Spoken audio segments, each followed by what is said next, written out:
പെരിയ കൊലപാതകം ഹീനവും ന്യായീകരിക്കാനാകാത്തതുമെന്ന് മുഖ്യമന്ത്രി പിണറായി വിജയൻ. തെറ്റായ ഒന്നിനെയും ഏറ്റെടുക്കേണ്ട ബാധ്യത പാർട്ടിക്കില്ല. ചിലരുടെ വീണ്ടുവിചാരമില്ലാത്ത പ്രവൃത്തിയാണ് പ്രതിസന്ധി സൃഷ്ടിച്ചത്. കുറ്റവാളികൾക്കെതിരെ ശക്തമായ നടപടിയെടുക്കും. എന്നാൽ കോൺഗ്രസ് ക്രിമിനലുകളെ ആരും തള്ളിപ്പറഞ്ഞു കണ്ടില്ലെന്നും മുഖ്യമന്ത്രി ഓർമ്മിപ്പിച്ചു.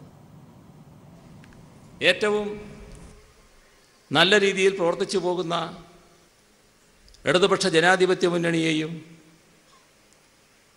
അതിൽ ഇടതുപക്ഷത്തെയും അതിൽ തന്നെ പ്രത്യേകിച്ച് CPIM-നെയും അങ്ങേയറ്റം അപകീർത്തിപ്പെടുത്തത്തക്ക രീതിയിൽ ഇടപെടാൻ അവസരം കൊടുത്തത്, ആ അവസരമൊരുക്കിയത് ഇവിടെ നടന്ന 2 കോൺഗ്രസ് ചെറുപ്പക്കാരുടെ ഹീനമായ കൊലപാതകമാണ്. ആ കൊലപാതകം ഹീനമാണ്, ഒരു രീതിയിലും ന്യായീകരിക്കാൻ കഴിയാത്തതാണ്. അതുകൊണ്ട് തന്നെയാണ് തെറ്റായ ഒന്നിനെയും ഏറ്റെടുക്കേണ്ട കാര്യം പാർട്ടിക്കില്ല. അതുകൊണ്ടാണ് CPIM-ന്റെ സംസ്ഥാന സെക്രട്ടറി സഖാവ് കോടിയേരി ബാലകൃഷ്ണൻ ഈ സംഭവം നടന്ന ഉടനെ തന്നെ അതിനെ തള്ളിപ്പറഞ്ഞത്.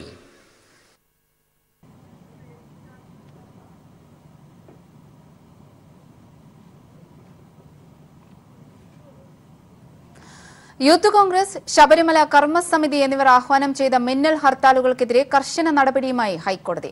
ഹർത്താലിന് ആഹ്വാനം ചെയ്ത നേതാക്കളെ ഹർത്താലുമായി ബന്ധപ്പെട്ട എല്ലാ കേസുകളിലും പ്രതിയാക്കാൻ കോടതി നിർദ്ദേശിച്ചു.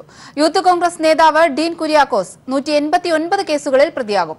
BJP, RSS നേതാക്കൾ 990 കേസുകളിലും പ്രതിയാകും. യൂത്ത് കോൺഗ്രസ് അക്രമത്തെ തുടർന്നുണ്ടായ നാശനഷ്ടങ്ങൾക്ക് ഡീൻ കുര്യാക്കോസിൽ നിന്നും നഷ്ടപരിഹാരം ഈടാക്കാനും ചീഫ് ജസ്റ്റിസ് അധ്യക്ഷനായ ഡിവിഷൻ ബെഞ്ച് സർക്കാരിന് നിർദ്ദേശം നൽകി. യൂത്ത് കോൺഗ്രസ് നടത്തിയ മിന്നൽ ഹർത്താൽ, ശബരിമല ഹർത്താൽ എന്നിവയ്ക്കെതിരായ വിവിധ ഹർജികളാണ് ഡിവിഷൻ ബെഞ്ച് പരിഗണിച്ചത്. 2 ഹർത്താലുകളിലുമുണ്ടായ അക്രമ സംഭവങ്ങൾക്കെതിരെ ശക്തമായ നടപടി സ്വീകരിക്കാൻ കോടതി നിർദ്ദേശിച്ചു. ഇതുമായി ബന്ധപ്പെട്ട് സംസ്ഥാനത്ത് രജിസ്റ്റർ ചെയ്ത എല്ലാ കേസുകളിലും നേതാക്കളെ പ്രതികളാക്കണം. യൂത്ത് കോൺഗ്രസ് അക്രമവുമായി ബന്ധപ്പെട്ട് രജിസ്റ്റർ ചെയ്ത 189 കേസുകളിലും ഡീൻ കുര്യാക്കോസിനെ പ്രതിയാക്കാനാണ് കോടതി ഉത്തരവ്. യൂത്ത് കോൺഗ്രസ് അക്രമത്തെ തുടർന്ന് സംഭവിച്ച നാശനഷ്ടങ്ങൾ യൂത്ത് കോൺഗ്രസ് സംസ്ഥാന അധ്യക്ഷനായ ഡീൻ കുര്യാക്കോസിൽ നിന്ന് ഈടാക്കുകയും വേണം. ഫേസ്ബുക്കിലൂടെ ഹർത്താലിന് ആഹ്വാനം ചെയ്ത ഡീൻ കുര്യാക്കോസിനെതിരെ പ്രേരണാകുറ്റം ചുമത്താനും കോടതി നിർദ്ദേശിച്ചു. കോടതി നിർദ്ദേശപ്രകാരം ഡീൻ കുര്യാക്കോസ്, കാസർകോട് UDF നേതാക്കളായ കമറുദ്ദീൻ, ഗോവിന്ദൻ നായർ എന്നിവർ ഇന്ന് ഹൈക്കോടതിയിൽ ഹാജരായിരുന്നു. മിന്നൽ ഹർത്താലുകൾ നിരോധിച്ച വിവരം തനിക്ക് അറിയില്ലായിരുന്നുവെന്ന ഡീൻ കുര്യാക്കോസിന്റെ വാദം കോടതി അംഗീകരിച്ചില്ല. താങ്കൾ നിയമം പഠിച്ചയാളല്ലേ എന്നായിരുന്നു ചീഫ് ജസ്റ്റിസിന്റെ മറുചോദ്യം. ശബരിമല ഹർത്താലിലും സമാന നടപടികൾ സ്വീകരിക്കാൻ കോടതി നിർദ്ദേശിച്ചു. ഹർത്താലിന് ആഹ്വാനം ചെയ്ത ശബരിമല കർമ്മസമിതി നേതാക്കളായ TP Senkumar, KS Radhakrishnan, BJP, RSS നേതാക്കൾ എന്നിവരെ എല്ലാ കേസുകളിലും പ്രതികളാക്കണം. ഇതുപ്രകാരം 990 കേസുകളിലും നേതാക്കൾ പ്രതികളാകും. ശബരിമല ഹർത്താലിനോടനുബന്ധിച്ച് വ്യാപക അക്രമം നടന്നതായും ഒട്ടേറെ നാശനഷ്ടങ്ങൾ ഉണ്ടായതായും സർക്കാർ കോടതിയെ അറിയിച്ചു. നഷ്ടം കണക്കാക്കാൻ പ്രത്യേക കമ്മീഷനെ നിയോഗിക്കാൻ സർക്കാരിന് കോടതി നിർദ്ദേശം നൽകി. News bureau, Kochi. രാഷ്ട്രീയ കൊലപാതകം ആധുനിക ജനാധിപത്യ സമൂഹത്തിന് ചേർന്നതല്ലെന്ന് സ്പീക്കർ ശ്രീരാമകൃഷ്ണൻ. രാഷ്ട്രീയത്തിന്റെ ഭാഗമായി ഇത്തരം തെറ്റുകൾ ആവർത്തിക്കരുത്. അക്രമം രാഷ്ട്രീയ പ്രവർത്തനത്തിന്റെ ഭാഗമാണെന്ന് വിശ്വസിക്കുന്ന ന്യൂനപക്ഷം ഇന്നും നമ്മുടെ സമൂഹത്തിലുണ്ടെന്നും സ്പീക്കർ വ്യക്തമാക്കി. കൊലപാതകം നടത്തിയത് ശരിയാണെന്ന് ആരെങ്കിലും പറഞ്ഞിട്ടുണ്ടോ? ആരും പറഞ്ഞിട്ടില്ല. തെറ്റാണത്, ഒരു സംശയമില്ലല്ലോ. അങ്ങനെ ഒരു ബോധമുള്ള ഒരു ചെറു ന്യൂനപക്ഷത്തിൻ്റെ ഭാഗത്ത് നിന്ന് വരുന്ന ഒരു തെറ്റാണത്. ആ തെറ്റിനെ ഇല്ലാതാക്കാൻ ആവശ്യമായ ഒരു സാമൂഹിക അന്തരീക്ഷം ഉയർത്തിക്കൊണ്ടുവരേണ്ടത് അനിവാര്യമാണ്. രാഷ്ട്രീയത്തിൻ്റെ ഭാഗമായിട്ട് ഇത്തരം തെറ്റുകൾ ആവർത്തിക്കാതിരിക്കാൻ യുവത്വത്തെ രാഷ്ട്രീയം എന്താണെന്നും രാഷ്ട്രീയത്തിൻ്റെ സംവാദ രീതികൾ എന്താണെന്നും ബോധ്യപ്പെടുത്താൻ മാത്രമേ മാർഗമുള്ളൂ. അല്ല, രാഷ്ട്രീയ പാർട്ടികളുടെ ഭാഗമായിട്ടാണല്ലോ അത് സംഭവിക്കുന്നത്. രാഷ്ട്രീയ പാർട്ടികൾ ആരും അതിനെ അനുകൂലിച്ചിട്ടില്ലല്ലോ. തെറ്റ് തിരുത്താൻ വേണ്ടിയുള്ള നിലപാടല്ല സ്വീകരിക്കുന്നത്. അക്രമം രാഷ്ട്രീയത്തിൻ്റെ പേരിലല്ല, എല്ലാവരുടെ പേരിലും നടക്കുന്നുണ്ട്. പല പേരിലും നടക്കുന്നുണ്ട്. വർഗീയതയുടെ പേരിലുണ്ട്, ഗ്യാങ് ഫൈറ്റുകളുണ്ട്, മാഫിയകളുണ്ട്. ഒരു തരത്തിലുള്ള അക്രമവും ശരിയല്ല. കൊലപാതക രാഷ്ട്രീയത്തിന്റെ പേരിൽ CPIM-നെ മാത്രം പ്രതിക്കൂട്ടിൽ നിർത്തുന്നതിനോട് യോജിപ്പില്ലെന്ന് മന്ത്രി VS സുനിൽകുമാർ. എല്ലാ രാഷ്ട്രീയ പാർട്ടികളും രാഷ്ട്രീയ കൊലകൾ നടത്തിയവരാണ്. ഇത് അവസാനിപ്പിക്കാൻ എല്ലാവരും മുൻകൈയെടുക്കണം. മന്ത്രി E. ചന്ദ്രശേഖരൻ പെരിയയിൽ കൊല്ലപ്പെട്ടവരുടെ വീടുകൾ സന്ദർശിച്ചതിൽ തെറ്റില്ലെന്നും മന്ത്രി കോഴിക്കോട് പറഞ്ഞു. CPM-നെ മാത്രം പ്രതിക്കൂട്ടിൽ നിർത്തിക്കൊണ്ട് കൊലപാതക രാഷ്ട്രീയം എന്ന് പറയുന്നതിനോടൊന്നും എനിക്ക് യോജിപ്പില്ല. കേരളത്തിലെ RSS-ഉം കോൺഗ്രസും ഒക്കെ കൊലപാതകം വ്യാപകമായി നടത്തിയിട്ടുള്ള ചരിത്രമുള്ളവരാണ്. അപ്പം അത്തരം കാര്യങ്ങൾ കൂടി വിലയിരുത്തിക്കൊണ്ട് നമ്മൾ ഹൃദയം കൈവെള്ളയിൽ വെച്ച് സംസാരിക്കുന്ന രീതിയിൽ കൊലപാതകത്തെ പറ്റി സംസാരിക്കണം. രാഷ്ട്രീയ ദുഷ്ടലാക്കോട് കൂടിയിട്ട് കൊലപാതക രാഷ്ട്രീയത്തെപ്പറ്റി സംസാരിക്കുമ്പോഴാണ് അഭിപ്രായ വ്യത്യാസം ഉണ്ടാകുന്നത്. പേരിയിൽ നടന്ന സംഭവത്തെ വെച്ചുകൊണ്ട് ഇടതുപക്ഷ ജനാധിപത്യ മുന്നണി സർക്കാരിനെയും അപകടപ്പെടുത്താനും അതിനെ ജനവികാരം ഉയർത്തിക്കൊണ്ടുവരാനുള്ള ശ്രമം നടക്കുന്നത് ശരിയായിട്ടുള്ള കാര്യമല്ല. മലപ്പുറം പെരിന്തൽമണ്ണ മൗലാന ആശുപത്രിയിൽ തീപിടുത്തം. ആളപായമില്ല. ജനറേറ്റർ റൂമിനോട് ചേർന്നാണ് തീ പടർന്നത്. ഫയർഫോഴ്സും നാട്ടുകാരും ചേർന്നാണ് തീയണച്ചത്. ആശുപത്രി കെട്ടിടത്തിൽ നിന്നും രോഗികളെയും കൂട്ടിരിപ്പുകാരെയും ഒഴിപ്പിച്ചു. കനത്ത പുകയിൽ രോഗികൾക്ക് ശ്വാസതടസ്സം അനുഭവപ്പെട്ടത് ആശങ്ക പരത്തി. ഷോർട്ട് സർക്യൂട്ടാണ് അപകട കാരണമെന്നാണ് കരുതുന്നത്. ജനറേറ്റർ വലിയ ശബ്ദത്തിൽ പൊട്ടിത്തെറിച്ചാണ് തീ പടർന്നതെന്ന് ദൃക്സാക്ഷികൾ പറഞ്ഞു.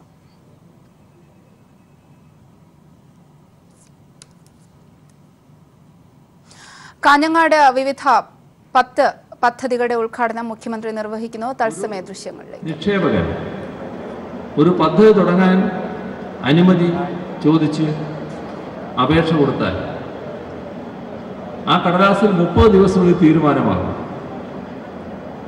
30 ദിവസങ്ങളിൽ തീരുമാനമായില്ലെങ്കിൽ 31ാമത്തെ ദിവസം അനുമതി കിട്ടിയതായി കണക്കാക്കി അദ്ദേഹത്തിന് നടപടികൾ ആരംഭിക്കണം. ഇതിനായി 7 നിയമം ഭേദഗതി ചെയ്തു, 10ലധികം ചട്ടങ്ങൾ ഭേദഗതി ചെയ്തു. വലിയ മാറ്റം ഇപ്പോഴേ പ്രകടമാണ്.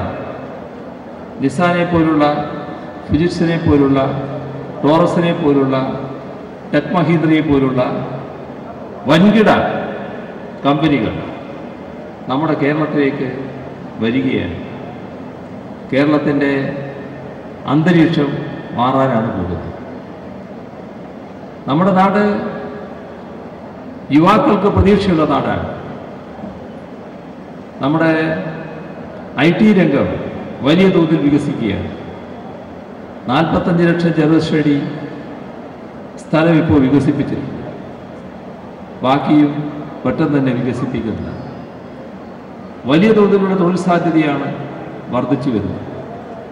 സ്റ്റാർട്ടപ്പുകൾ ഇന്ത്യയിലെ തന്നെ ഏറ്റവും മികച്ച സ്റ്റാർട്ടപ്പ് പ്രൊവൈഡർ കേരളമാണ് എന്ന് ഇന്ത്യ ഗവൺമെൻറ്റിൻ്റെ വിലയിരുത്തൽ തന്നെ വന്നിരിക്കുന്നു. നമ്മുടെ ചെറുപ്പക്കാർ തൊഴിൽ ദാതാക്കളായി മാറുന്നു. വലിയ വികസനമാണ് ആ രംഗത്ത് നടക്കാനിരിക്കുന്നത്. ഇങ്ങനെ സർവതല സ്പർശിയായ വികസനം, പുതിയ മാനത്തിലേക്ക് നാം ഉയരുന്നു. നമ്മുടെ എല്ലാ പ്രദേശങ്ങളിലും വൈഫൈ സൗകര്യം, എല്ലാ വീടുകളിലും ഇൻ്റർനെറ്റ് കണക്ഷനുള്ള സൗകര്യം, ഇൻ്റർനെറ്റ് ഒരു അവകാശമായി മാറുന്ന നില. അങ്ങനെ ആധുനിക കേരളം എല്ലാ സൗകര്യങ്ങളുമുള്ള ഒന്നാക്കി മാറും. പ്രളയം നമുക്ക് വലിയ തിരിച്ചടിയാണ് ഏൽപ്പിച്ചത്. പ്രളയ ദുരന്തത്തെ നാം ഒരുമയോടെ ഐക്യത്തോടെയാണ് മറികടന്നത്. ആ ഘട്ടത്തിൽ നമ്മുടെ ഒരുമയും ഐക്യവും ആളുകൾ ശ്രദ്ധിച്ചു. യഥാർത്ഥത്തിൽ നേരത്തെ പറഞ്ഞ എല്ലാ കാര്യങ്ങളും ഇവിടെ വിജയിച്ചതും വിജയിപ്പിക്കാനായതും നാടിൻ്റെ ഒരുമയുടെയും ഐക്യത്തിൻ്റെയും ഫലമായാണ്. ഓപ്പറേഷൻ തണ്ടറിന് പിന്നാലെ വിജിലൻസിന്റെ ഓപ്പറേഷൻ ഭഗീര. സംസ്ഥാനത്തെ വനം വകുപ്പിന്റെ തടി ഡിപ്പോകളിലും ചന്ദന ഡിപ്പോകളിലും വിജിലൻസിന്റെ മിന്നൽ പരിശോധന നടക്കുന്നു. സംസ്ഥാനത്തുടനീളമുള്ള വനം വകുപ്പിന്റെ 28 തടി ഡിപ്പോകളിലും ചന്ദന ഡിപ്പോകളിലും വിജിലൻസിന്റെ മിന്നൽ പരിശോധന നടക്കുന്നു. തടി ലേലം ചെയ്യുന്നതുൾപ്പെടെയുള്ള കാര്യങ്ങളിൽ നടക്കുന്ന അഴിമതി സംബന്ധിച്ച് vigilance director Shri BS Muhammad Yasin IPSന് ലഭിച്ച രഹസ്യ വിവരത്തിന്റെ അടിസ്ഥാനത്തിലാണ് ഓപ്പറേഷൻ ഭഗീര നടത്തുന്നത്. തടി ലേലം ചെയ്യുന്ന വനം വകുപ്പിലെ ഉദ്യോഗസ്ഥരും കച്ചവടക്കാരുമായി നിയമവിരുദ്ധ ഇടപാടുകൾ നടക്കുന്നതായും അതുവഴി സാധാരണക്കാർക്ക് ന്യായവിലയിൽ തടി ലഭിക്കാത്തതായും കേടുവരാത്ത തടികൾ കേടുവന്നതായി കാണിച്ച് ലേലം നടത്തുന്നതായും വിജിലൻസിന് രഹസ്യ വിവരം ലഭിച്ചിരുന്നു. പാകിസ്ഥാൻ കേന്ദ്രീകരിച്ച് പ്രവർത്തിക്കുന്ന തീവ്രവാദ സംഘടനയായ ജെയ്ഷെ മുഹമ്മദിനെ തള്ളിപ്പറഞ്ഞ് ചൈനയും. ഇതാദ്യമായി ജെയ്ഷെ മുഹമ്മദിന്റെ പേര് പരാമർശിക്കുന്ന ഐക്യരാഷ്ട്രസഭ സുരക്ഷാ കൌൺസിൽ പ്രമേയത്തിൽ ചൈന ഒപ്പുവച്ചു. പുൽവാമ ആക്രമണം ഹീനവും മൃഗീയവുമെന്ന് സുരക്ഷാ കൌൺസിൽ അപലപിച്ചു. തീവ്രവാദ പ്രവർത്തനം നേരിടാൻ ഇന്ത്യയെ എല്ലാ രാജ്യങ്ങളും സഹായിക്കണമെന്നും പ്രമേയം പറയുന്നു. അമേരിക്കയുടെയും ബ്രിട്ടന്റെയും പിന്തുണയോടെ ഫ്രാൻസാണ് സുരക്ഷാ കൗൺസിൽ യോഗത്തിൽ പുൽവാമ സ്ഫോടനത്തെ അപലപിച്ച് പ്രമേയം കൊണ്ടുവന്നത്. ശക്തമായ ഭാഷയിൽ സ്ഫോടനത്തെ അപലപിക്കുന്ന പ്രമേയം പാകിസ്ഥാൻ കേന്ദ്രീകരിച്ചുള്ള ജയ്ഷ മുഹമ്മദിന്റെ പ്രവർത്തനങ്ങളെ അപലപിക്കുന്നതായി വ്യക്തമാക്കുന്നു. അത്യന്തം ഹീനവും മൃഗീയവുമാണ് പുൽവാമയിൽ സംഭവിച്ചത്. തീവ്രവാദ പ്രവർത്തനത്തെ നേരിടാൻ ഇന്ത്യക്ക് എല്ലാ രാജ്യങ്ങളും സഹായം നൽകണമെന്നും പ്രമേയത്തിൽ ആവശ്യപ്പെടുന്നു. സ്ഥിരാംഗങ്ങളും അല്ലാത്തവരുമായ എല്ലാ രാഷ്ട്രങ്ങളും ഏകകണ്ഠമായി പ്രമേയം പാസാക്കി. തീവ്രവാദ പ്രവർത്തനവുമായി ബന്ധപ്പെട്ട് പാകിസ്ഥാന്റെ പേരോ ജയ്ഷ മുഹമ്മദിനെയോ പരാമർശിക്കുന്ന പ്രമേയങ്ങളെ എതിർക്കുന്ന ചൈനയും നിലപാട് മാറ്റി ഇന്ത്യക്ക് അനുകൂലമായി പ്രമേയത്തെ പിന്താങ്ങി. ചൈനയുടെ നിലപാട് മാറ്റം പ്രതീക്ഷയോടെയാണ് ഇന്ത്യ കാണുന്നത്. ജയ്ഷ മുഹമ്മദ് തലവൻ മസൂദ് അസ്ഹറിനെ ആഗോള ഭീകരനായി പ്രഖ്യാപിക്കാനുള്ള നീക്കത്തോട് ചൈന അനുകൂലമായി പ്രതികരിക്കുമെന്ന് ഇന്ത്യ പ്രതീക്ഷിക്കുന്നുണ്ട്. News bureau, Delhi. രാജ്യത്തിന്റെ അഖണ്ഡതയെ ബാധിക്കുന്ന തരത്തിൽ കോളേജ് ക്യാമ്പസിൽ പോസ്റ്റർ പതിച്ച 2 വിദ്യാർത്ഥികൾ അറസ്റ്റിൽ. മലപ്പുറം ഗവൺമെന്റ് കോളേജ് വിദ്യാർത്ഥികളായ റിൻഷദ്, ഫാരിസ് എന്നിവരാണ് അറസ്റ്റിലായത്. ഇവർക്കെതിരെ 124A ചുമത്തി. കോളേജിൽ പ്രവർത്തിച്ചു വരുന്ന റാഡിക്കൽ സ്റ്റുഡൻസ് ഫോറം പ്രവർത്തകരാണ് അറസ്റ്റിലായവർ. കശ്മീരിനെ മോചിപ്പിക്കുക, സംഘപരിവാർ അക്രമം അവസാനിപ്പിക്കുക തുടങ്ങിയ ആവശ്യങ്ങളാണ് പോസ്റ്ററുകളിൽ. മണിപ്പൂരിലെ ഭരണകൂട ഭീകരതയ്ക്കെതിരെ പ്രതിഷേധിക്കാനും പോസ്റ്ററുകളിൽ ആവശ്യപ്പെടുന്നു. ഇവ രാജ്യദ്രോഹപരമാണെന്ന് കാണിച്ച് കോളേജ് പ്രിൻസിപ്പൽ നൽകിയ പരാതിയിലാണ് നടപടി.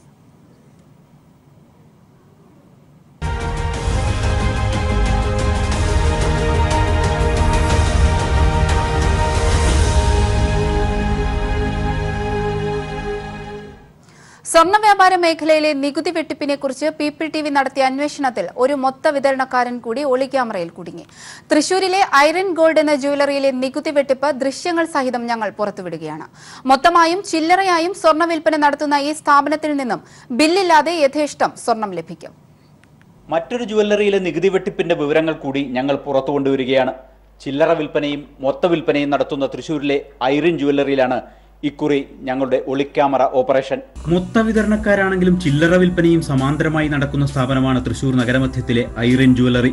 ഒരേ കെട്ടിടത്തിൽ ഹോൾസെയിൽ വിഭാഗവും റീറ്റെയിൽ വിഭാഗവും 2 ഭാഗത്തായി പ്രവർത്തിക്കുന്നു. ആദ്യം ഞങ്ങൾ ചെന്നത് ഹോൾസെയിൽ വിഭാഗത്തിൽ. വലിയ അളവിൽ സ്വർണ്ണാഭരണങ്ങൾ ഇവിടെ വിൽപ്പനയ്ക്ക് വെച്ചിട്ടുണ്ട്.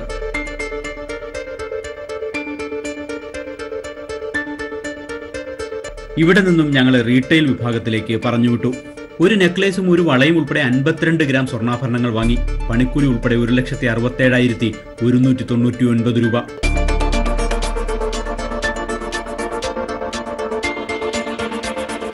%3 GST ആയ 5,015 രൂപയും കൂടി ചേർത്ത് 1,72,214 രൂപ രേഖപ്പെടുത്തിയ ഒരു പേപ്പർ ഞങ്ങൾക്ക് ലഭിച്ചു. ഇതാണ് ഇവിടുത്തെ ബില്ല്. കടയുടെ പേരോ മറ്റു വിവരങ്ങളോ ഒന്നും രേഖപ്പെടുത്തിയിട്ടില്ല. എന്നാൽ പണമടയ്ക്കുന്നതിന് മുൻപ് നികുതി ഒഴിവാക്കി തരാമോ എന്ന് ചോദിച്ചപ്പോൾ മാനേജർ ഒരു മടിയുമില്ലാതെ അതിന് തയ്യാറാവുകയും ചെയ്തു.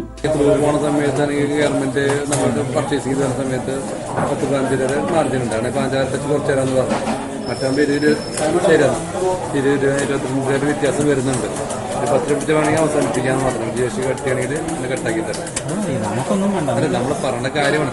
കാര്യം പറഞ്ഞ് ചെയ്യുക, പറയാതെ ചെയ്യണതിൽ അർത്ഥമില്ലല്ലോ. നേരത്തെ നൽകിയിരുന്ന പേപ്പർ തിരികെ വാങ്ങി GST തുക എഴുതിയിരുന്നത് വെട്ടിക്കളഞ്ഞ് തിരികെ നൽകി.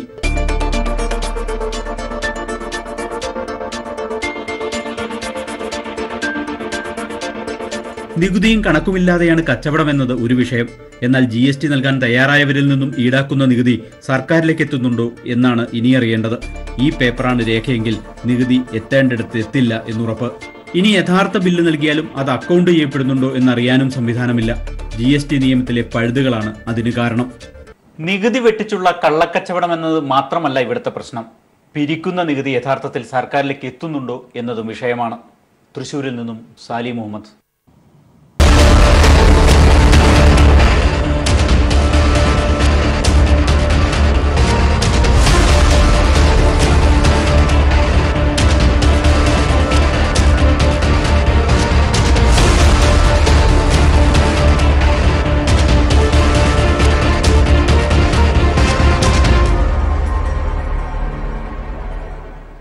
ലോക്സഭാ തെരഞ്ഞെടുപ്പിൽ ഗ്ലാമർ പോരാട്ടം നടക്കുന്ന പ്രധാന സംസ്ഥാനങ്ങളിലൊന്നാണ് പശ്ചിമബംഗാൾ.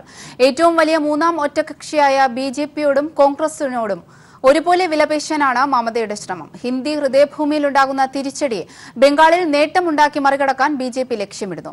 വർഗീയ പ്രചരണം തന്നെയാണ് ഇവിടെയും മാർഗം. ജനകീയ വിഷയങ്ങൾ ഉയർത്തി നടത്തിയ സമരങ്ങൾ തിരിച്ചുവരവിന് വഴിയൊരുക്കുമെന്ന പ്രതീക്ഷയിലാണ് CPIM.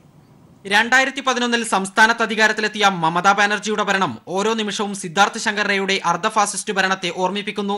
ജനാധിപത്യ കശാപ്പിന്റെ പൊതുപരീക്ഷണങ്ങൾ നടത്തുന്ന തൃണമൂൽ ഭരണത്തിന് വോട്ടുകൊണ്ട് മറുപടി നൽകാനൊരുങ്ങുകയാണ് ബംഗാൾ. 42 സീറ്റുകളുള്ള ബംഗാളിൽ കഴിഞ്ഞ ലോക്സഭാ തെരഞ്ഞെടുപ്പിൽ 34 സീറ്റുകൾ നേടി തൃണമൂൽ മൃഗീയ വിജയം സ്വന്തമാക്കി. ദേശീയ തലത്തിൽ ആർക്കും ഭൂരിപക്ഷമില്ലെങ്കിൽ ഏറ്റവും വലിയ മൂന്നാമത്തെ ഒറ്റകക്ഷിയായി കോൺഗ്രസുമായും BJPയുമായും ഒരേപോലെ വിലപേശാമെന്നാണ് മമത കരുതുന്നത്. പ്രതിപക്ഷ പാർട്ടികളുടെ റാലി നടത്തിയതും നേതൃസ്ഥാനം ലക്ഷ്യമിട്ടു തന്നെ. മുൻപ് BJPക്കും കോൺഗ്രസിനുമൊപ്പം കേന്ദ്രത്തിൽ കൂടെ നിന്ന മമത തെരഞ്ഞെടുപ്പിന് ശേഷം എങ്ങോട്ടും മറിയാം. 2018 പഞ്ചായത്ത് തെരഞ്ഞെടുപ്പ് തൃണമൂൽ അട്ടിമറിച്ചത് തിരിച്ചടി ഭയന്നായിരുന്നു. ഇക്കുറി ഈ തിരിച്ചടി യാഥാർത്ഥ്യമായേക്കും. പൗരത്വ ഭേദഗതി ബില്ലിനെതിരായ നിലപാട് മുസ്ലിം വോട്ടുകൾ അനുകൂലമാകാൻ തൃണമൂലിനെ സഹായിച്ചേക്കും. സീറ്റ് എണ്ണത്തിൽ ഇടിവുണ്ടായെങ്കിലും കഴിഞ്ഞ നിയമസഭാ ലോക്സഭാ തെരഞ്ഞെടുപ്പുകളിലെ വോട്ട് ശതമാനത്തിൽ CPIM രണ്ടാമതുണ്ട്. ജനകീയ വിഷയങ്ങൾ ഉയർത്തി നടത്തിയ സമരങ്ങൾ തിരിച്ചുവരവിന് വഴിയൊരുക്കുമെന്ന പ്രതീക്ഷയിലാണ് ഇടതുമുന്നണി. ശാരദാ ചിട്ടിത്തട്ടിപ്പ് കേസ് വിഷയത്തിൽ BJPയെയും തൃണമൂലിനെയും തുറന്നുകാട്ടിയതും കേസ് നടത്തിയതും ഇടതുമുന്നണിക്ക് ഗുണമാകും. സംഘടനാ അടിത്തറയും വീണ്ടും കെട്ടിപ്പടുത്തു തുടങ്ങിയിരിക്കുന്നു. ഫെബ്രുവരി 3 നടന്ന പീപ്പിൾസ് ബ്രിഗേഡ് ഇതിന്റെ സൂചനയാണ്. ഹിന്ദി ഹൃദയഭൂമിയിൽ ഉണ്ടാകാൻ പോകുന്ന തിരിച്ചടി ബംഗാളിൽ മുന്നേറ്റമുണ്ടാക്കി ഒരു പരിധിവരെയെങ്കിലും നികത്താമെന്നാണ് BJPയുടെ ചിന്ത. എന്നാൽ മോദി തരംഗമാഞ്ഞടിച്ച 2014 പോലും BJPക്ക് 16% വോട്ട് മാത്രമേ ലഭിച്ചുള്ളൂ. 22 സീറ്റാണ് ലക്ഷ്യം. BJP വളർച്ചയുണ്ടാക്കുകയാണെങ്കിൽ തൃണമൂൽ വോട്ടുകളിൽ വൻ ചോർച്ചയുണ്ടാകും. വർഗീയ പ്രചരണം വഴി ഹിന്ദു വോട്ടുകളെ ഏകീകരിക്കുന്ന തന്ത്രം BJP ബംഗാളിൽ സജീവമാക്കിയിട്ട് കുറച്ചുകാലമായി. 2017 ഏപ്രിലിലെ നവമി ആഘോഷത്തിലെ സംഘർഷം, രഥയാത്ര രാഷ്ട്രീയം, മുസ്ലിങ്ങളെ ലക്ഷ്യമിട്ടുള്ള പൗരത്വ ഭേദഗതി ബിൽ ഇവയെല്ലാം വോട്ടിന് വേണ്ടിയുള്ള വർഗീയ തന്ത്രത്തിന്റെ ഭാഗം തന്നെ. തൃണമൂൽ കോൺഗ്രസുമായി സഖ്യമില്ലെന്ന് കോൺഗ്രസും അന്തിമ തീരുമാനത്തിൽ എത്തിയിട്ടുണ്ട്. ആര് വാഴും ആര് വീഴുമെന്ന കാര്യത്തിൽ പലരും പലപക്ഷം പിടിക്കുമെങ്കിലും ബംഗാളിൽ ഇത്തവണ പോരാട്ടം കനക്കുമെന്ന കാര്യത്തിൽ എല്ലാവർക്കും ഒറ്റപക്ഷമേ ഉള്ളൂ. Sarath K Sasi, news bureau, Dilli. Idukki സീറ്റിനായി UDFൽ തർക്കം മുറുകുന്നു. സീറ്റ് തങ്ങൾക്ക് ലഭിക്കുമെന്നാണ് പ്രതീക്ഷിക്കുന്നതെന്ന് Kerala Congress Jacob group chairman Johnny Nellore. 26-ന് കൊച്ചിയിൽ നടക്കുന്ന ചർച്ചയിൽ ശുഭപ്രതീക്ഷയുണ്ടെന്നും അദ്ദേഹം പറഞ്ഞു. നേരത്തെ പോലെ ഇടുക്കി സീറ്റിൽ കോൺഗ്രസ് തന്നെ മത്സരിക്കുമെന്ന നിലപാടാണ് ജില്ലയിലെ കോൺഗ്രസ് നേതൃത്വത്തിന്.